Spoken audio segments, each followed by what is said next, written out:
equipment. It's Jen Renee, and I am sharing my voiceover journey with you. And in this one, I'm going to talk about the next steps in my journey, which is equipment. Now, I have been researching like crazy. Microphones, oh my God, there's so much to read about microphones and soundproofing and all the stuff that you need.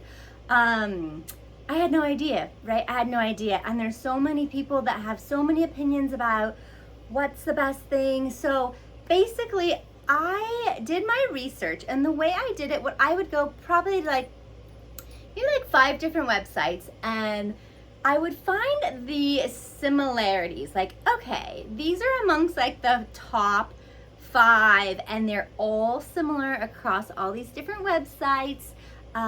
Reviews, right? So I'm not just getting one person's review. I wanted to see what was really the best for my budget. So not only we have microphones, but there's all these things, right? Pop filters and audio interfaces and equipment galore, shock mounts. I mean, all these things. Do I need all these things? I had all these questions, and so I went reading and researching.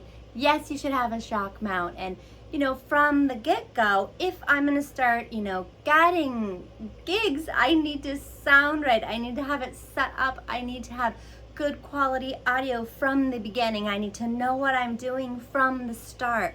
So I basically I've spoke with some people, I called representatives, I did the research, I figured out, what pop filter that I want to go with, that I will invest in, that will last longer.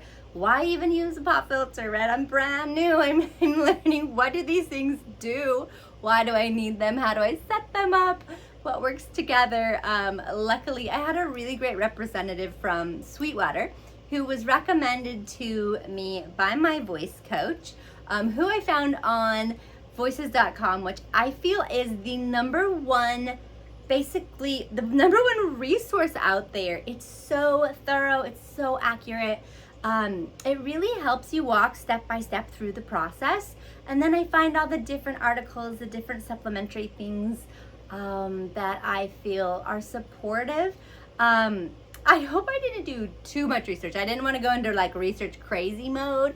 So I just researched enough, probably several weeks, until I felt like, hey, this is a big investment. This is a big purchase. I want to make sure that it lasts me and that it's a good setup. So after deciding all of those things, next the next thing is, okay, yes, I have my setup. Then there is basically sound treating your space so you sound good. I didn't know anything about sound treatment. I didn't know what it entailed, what you needed. So that was research next. Number 2, how to soundproof, how to make soundproofing, what's the best soundproofing, what can my budget handle?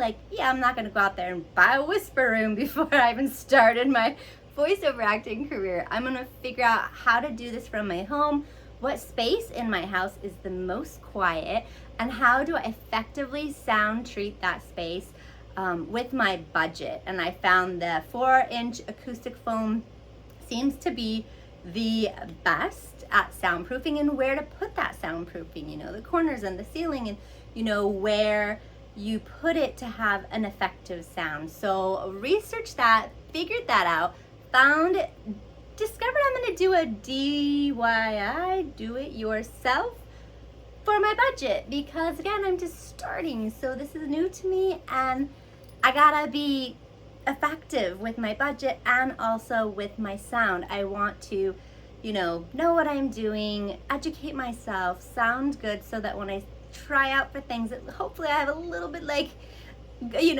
I'm going in strong, because I'm new. So I want to do everything that I can do to set myself up well. So then after the whole soundproofing, then you have to have demo reels. People need to know what you sound like, right?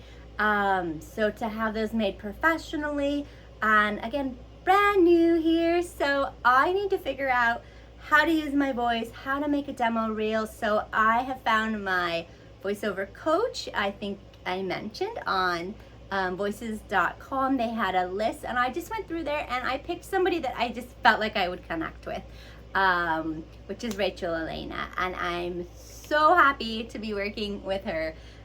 First time getting everything set up. I've actually not taken my first voiceover class just yet because I still have to finish setting up my studio, setting up my equipment, figuring out software. Oh my God, there's so much, you know. I've chosen the Audacity software because it's a free software. So I need to educate myself on how to use that, how to use my audio interface. Like, there's a lot of learning I've got to do here. But I'm excited. It's almost got me invigorated to learn a new skill, to figure something out new, to master something new, because what I'm doing in my life right now, I've been doing for a long time. And of course I can keep growing, but in the beginning you have so much learning. It's exciting. It's invigorating. Like, I'm learning so much new things and how to use all this. And then of course, next is a website. I need to build a website. I need to put my demo reels on there. I need to have, you know, a place where people can contact me to hire me for work. And yeah, wow, it's a lot of stuff to do, but it's exciting and it's fun. And as long as I just like give myself a realistic timeline and just nip away at it a little bit at a time, it doesn't seem so overwhelming when I take it piece at a time. I have a job, I'm currently employed, I'm not desperate. I'm learning a new skill, I'm shifting a career, and I hope to do it in a natural, organic way. Of course, if by miracle, which I'm pretty certain is not gonna happen, you know, I get swooped up and somebody's like, yeah, we want you, or blah, blah, blah, blah, blah, which I think, again, that's like a really unrealistic dream. But if that were to happen, I'd be very excited and I'd quit my job and move over into voiceover acting like that. No, I mean, not like that, you know, but I'm ready. I'm ready for a change. I'm ready for something new. I'm getting all my gears in place. Website building, like what? I think they have AI now that will help me figure out how to build my website.